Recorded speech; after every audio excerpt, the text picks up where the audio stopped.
Today, we are visiting Koyasan in Wakayama Prefecture. On the map of the Japanese islands, Koyasan is located here. In this video, we walk from Daimon Gate, the entrance to Koyasan, through Danjo Garan and Kongobu-ji Temple, and finally to Okunoin, following the route on foot. Now, let us head to Koyasan. Today, we depart from my family home in Iwate City, Wakayama Prefecture, and drive up to Koyasan. Keiko and I walk together through Koyasan in winter. As we leave the town and enter the mountains, the scenery and the air slowly begin to change. We arrive at Atago Daiichi parking area between Daimon Gate and Danjo Garan.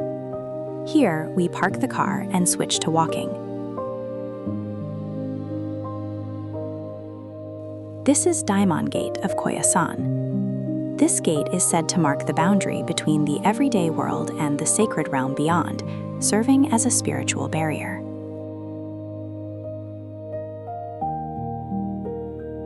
When Keiko stands in front of the gate, the difference in scale between a person and the structure comes across very naturally.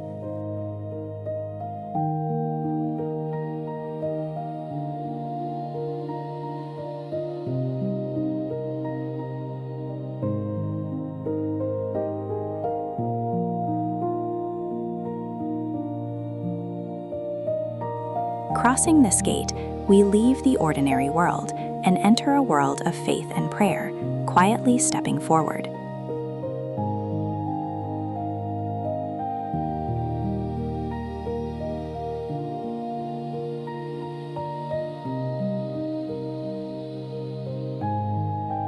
After passing through the gate, we suddenly find ourselves pausing. Looking up, we see snow melt dripping softly from the roof of Daimon Gate.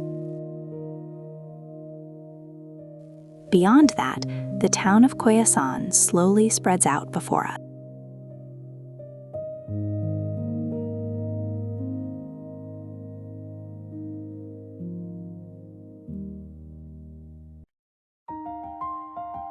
Near Daimon Gate, long-standing shops and shukubo temple lodgings line the street, and we can gently sense everyday life in Koyasan. Walking a little along the street, we come to Nanpodo Honpo. Here they sell saka manju, steamed buns long loved in Koyasan. Holding one in our hands, we can feel the softness of the dough and the simple, gentle taste of the sweet bean filling. Even in a town lined with large temple buildings, these familiar flavors are part of what makes Koyasan special. From here, we walk toward Danjo Garan.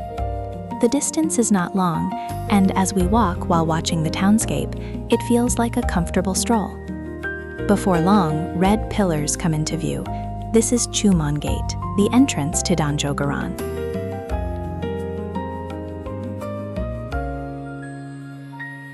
Standing in front of the gate, it feels as if the air has changed a little. Beyond this point is the central area of Koyasan.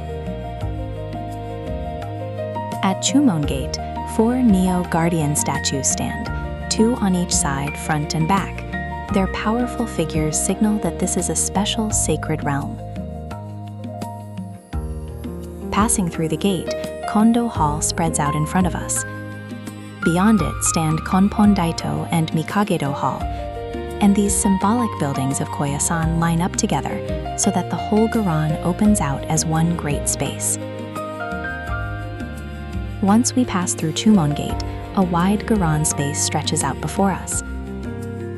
The large hall you see straight ahead is Kondo Hall. In winter, a little snow remains around Kondo Hall, and we can quietly feel the chill of the season under our feet.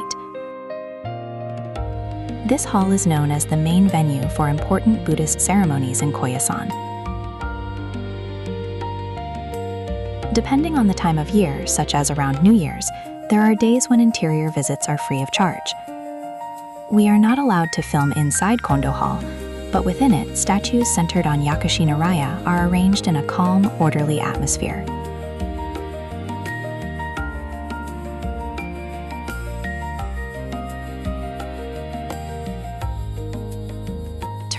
gaze to the right after leaving Kondo Hall, we see Konpon Daito, its red color especially striking. This building symbolizes the Garan of Koyasan, and as we come closer, its size and vivid colors are strongly felt. We are also not allowed to film the interior of Konpon Daito, but inside, with Dainichi Nyorai at the center, the pillars are surrounded by paintings of the 16 great bosatsu, forming a three-dimensional mandala world.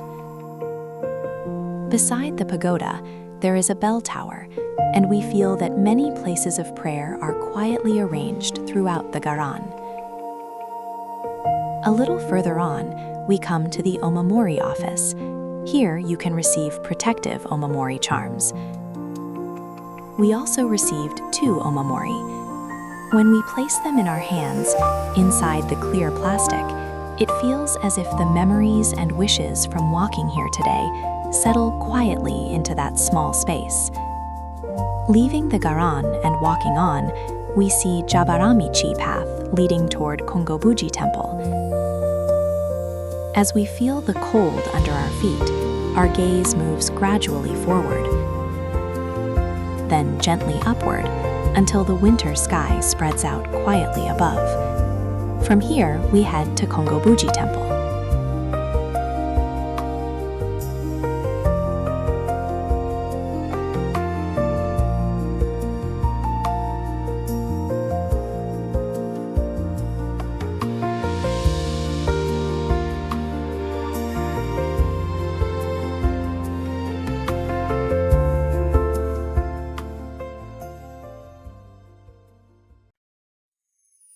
We arrive at the entrance of Kongobu-ji Temple. Kongobu-ji Temple is known as the head temple of Shingon Buddhism, and it continues to share the teachings of Kobodaishi Kukai to this day. Even deep in the mountains, dignified buildings stand in a row, quietly conveying the long history of Koyasan. The large main gate gradually comes closer in front of us. Standing before the gate, its breadth and weight naturally convey the importance of this place.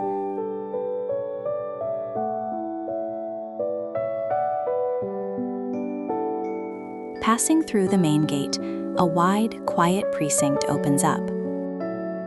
Even in the cold air of winter, we can feel the warmth of the buildings and their calm presence, as if they gently welcome each visitor.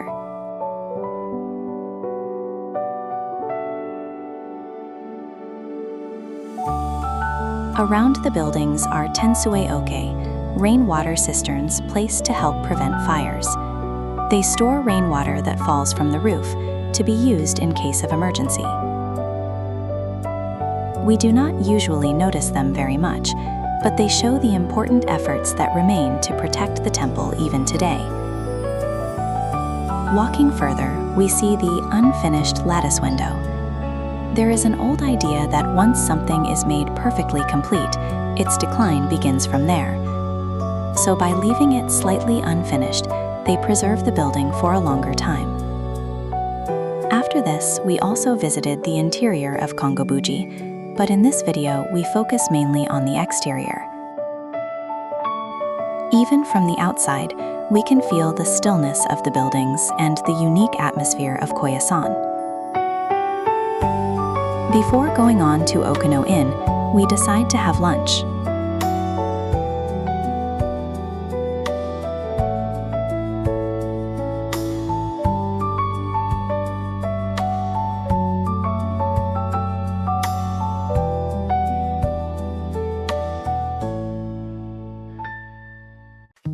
Our first destination is Cafe Shizuku. Keiko was really looking forward to the Koyakun Monaka here, as well as their Shojin curry. When we reach the entrance, we find a notice saying they are closed until December 31. Around the year's end, interior visits can sometimes be free, while many shops, on the other hand, are closed.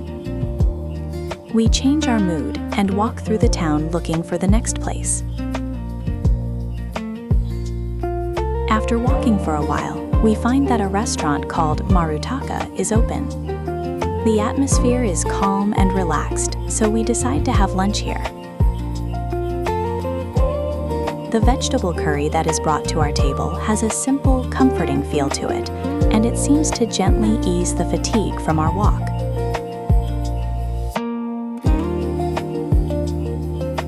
When we break open the large fried bean croquette, we find it packed with roughly crushed beans, giving a very satisfying bite.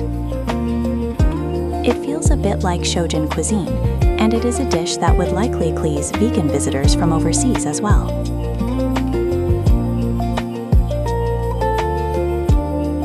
After finishing lunch, we now head to Ichinohashi Bridge, the entrance to the Okunoin approach path. We arrive at Ichinohashi Bridge. This is the entrance to the Okunoin approach path.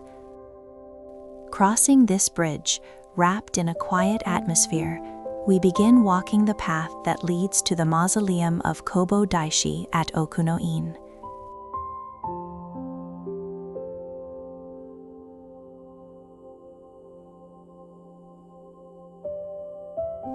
Right after we cross the bridge, tall, ancient cedar trees stand on both sides, and a straight approach path continues deeper into the forest.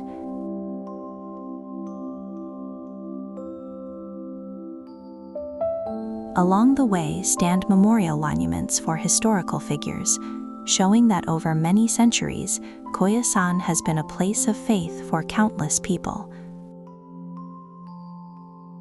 When we see the names of those who lived through the Sengoku era, we naturally feel that prayers from different ages have all been gathered here. Walking further along, we see Nakanohashi Bridge ahead of us. A river flows beneath the bridge, and it was once known as Jikokubashi, or Hell Bridge, marking the boundary between the ordinary world and the sacred domain. From here onward, the path is regarded as a place where we walk with an even calmer heart. Right after we cross Nakanohashi Bridge, on the left-hand side, we find Asekaki Jizo. This Jizo is believed to take on people's wishes, sweating on their behalf. Right beside it is Sugatami Well. Because it has snowed recently, the surface of the water is a little cloudy, but when we lean in and look closely, we can still clearly see the color of our own skin reflected there. Since long ago, people have said that if your reflection appears here, you will live a long life, and a slightly mysterious atmosphere surrounds this spot.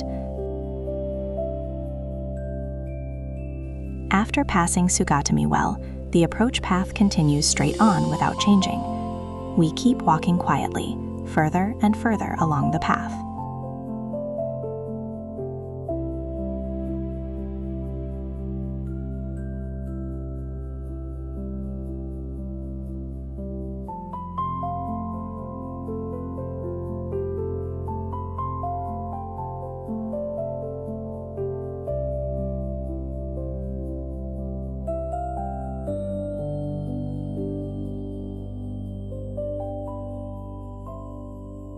After a while, a pilgrim's office building comes into view ahead. Around this area, there are more visitors, and the flow of people increases a little. Beside the pilgrim's office stands Daikoku-ten, and we pause there to quietly join our hands in prayer. Just ahead is Mizumuke Jizo, where visitors offer water one by one, each with their own wishes in mind. Next to Mizumuke Jizo, Gobyo Bashi Village crosses the stream on the way to Okunoin. Gobyo Bashi is the entrance to the path that leads to the Gobyo Mausoleum, where Kobo Daishi is believed to continue his prayers even now, and beyond this point is regarded as the most sacred area. Filming is not permitted beyond this bridge, but we went on to Tarodo Hall and paid our respects at the Gobyo Mausoleum of Kobo Daishi. After finishing our visit and returning, we find that the path back is now in beautiful backlight, with sunlight streaming through the trees in a lovely way.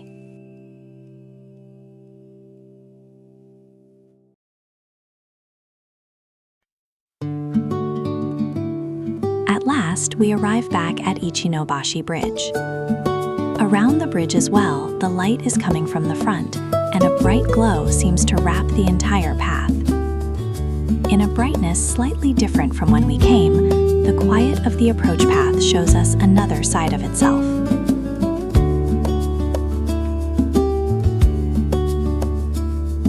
Back at the parking area, the sky above us is a clear winter blue, quietly letting us feel that the day is drawing to a close.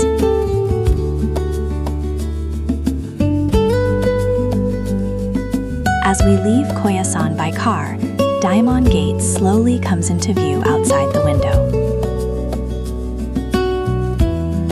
Passing through this gate, we feel that today's journey has reached a natural conclusion.